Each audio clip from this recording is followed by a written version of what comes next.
Kadang masalah terbesar dalam rumah tangga bukan karena cinta itu hilang, tetapi karena rasa hormat yang tidak lagi dijaga.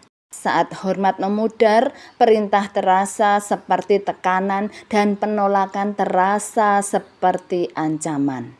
Saudara, bagaimana seorang suami dan seorang istri saling menghormati, itu terlihat dari komunikasi. Ya, komunikasi saat sedang mengalami kekecewaan. Di Ester pasal 1, saudara, kita tidak membaca satupun percakapan antara Raja Ahasveros dan Ratu Wasti. Yang ada hanya perintah dan penolakan.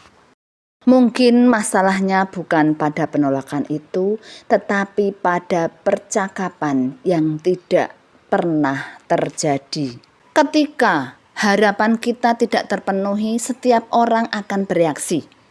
Pertanyaannya, apa yang memimpin reaksi itu?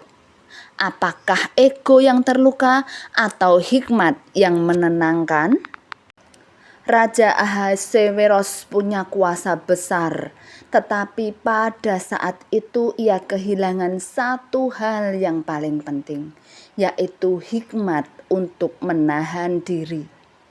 Kuasa tanpa hikmat bisa melukai orang yang kita kasihi.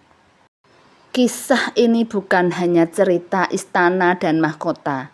Ini cerita tentang rumah kita, tentang cara kita berbicara, meminta, dan bereaksi. Karena setiap hari di dalam keluarga kita sedang memilih bertindak dengan ego atau berjalan dengan hikmat Tuhan. Mungkin hari-hari ini Tuhan tidak sedang meminta kita menjadi keluarga yang sempurna.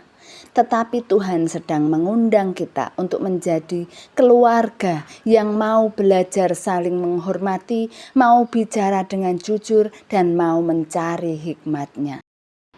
1 Korintus 1 ayat 24 tertulis, Kristus adalah kekuatan Allah dan hikmat Allah. Saudara, kita mungkin tidak punya hikmat yang cukup, kita mungkin pernah dipimpin oleh emosi, kita mungkin pernah menyakiti pasangan kita. Tetapi kabar baiknya, hikmat itu bukan sekedar kemampuan manusia.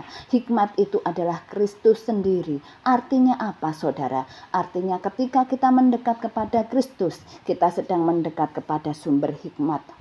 Jika Kristus menjadi pusat, maka hormat akan kembali, komunikasi akan dipulihkan, dan keluarga akan dikuatkan. Tuhan Yesus memberkati.